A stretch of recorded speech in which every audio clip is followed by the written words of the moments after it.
And the last of our 3 views we're going to take a look at is the posterior view. And the benefit of this is I find the posterior view is the best place to identify any little asymmetries or shifts that we just weren't able to see from the front side, or maybe we were distracted by other things that were going on as we were looking at the feet. So first, we want to start with our same checkpoints. We start at the ground, work our way up.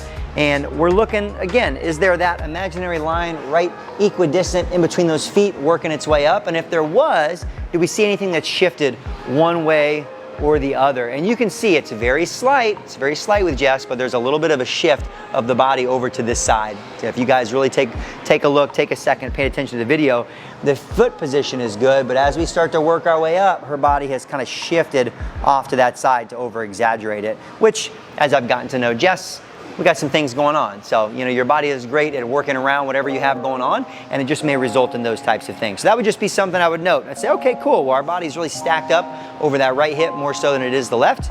Doesn't mean anything on its own, but I'm gonna pay attention to it. But we see foot and ankle position looks pretty good. Knees look pretty good as well. This would be another great place if, Jess, do you mind collapsing those feet in a little bit again? Yeah, well, if you didn't see it well before, you'll just see the same thing going on with the knees here as well. So you'll get a good view. If we have that pes planus syndrome going on, you can go back normal. And then moving our way up from the knees up to the hips. This is one where sometimes it can even be helpful. And again, this is the benefit of having like some tighter fitting athletic clothing, is to actually kind of palpate and find, you know, like where the hip bones are. Again, we're not physical therapists, we're not chiropractors, you know, but just to have an idea, is there a big exaggeration on one side versus the next? Or even if you just take a dowel or like a broomstick and put it across the hip bones, it'll give you an idea of, do we see like a big shift one way versus the other? Once again, not something that I may fix, but definitely something I may want to know so I can work around with the right exercises. The other thing you can also see from the backside pretty well is what's going on with the shoulder blades. So we talked about from that anterior and the lateral view, the issues that may happen at the shoulders, especially if their shoulders, you round those shoulders, they're rounded forward. This just may give me an indication of what's going on with our scapula. You can stand back up normal.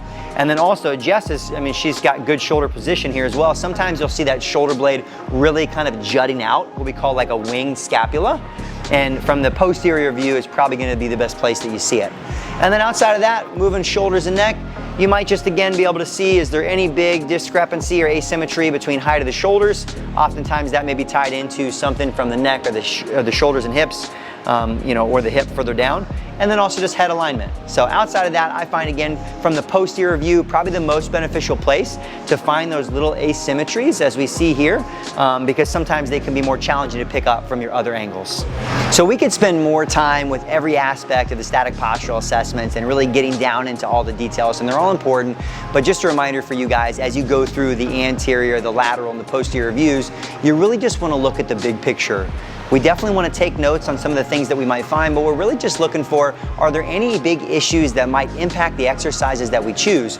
Or are there any things that as I do the other assessments, as I do my overhead squat, I do my single leg squat, my push-pull assessments, that continue to come back up? Because most times one assessment in and of itself might not be the most beneficial, but utilizing each of these different static postural and movement assessments can give us great information about how our clients move. So keep in mind those 5 major checkpoints for each of your different views, and you guys are gonna have clients getting a lot more out of their training sessions and obviously hopefully passing your NASM exam.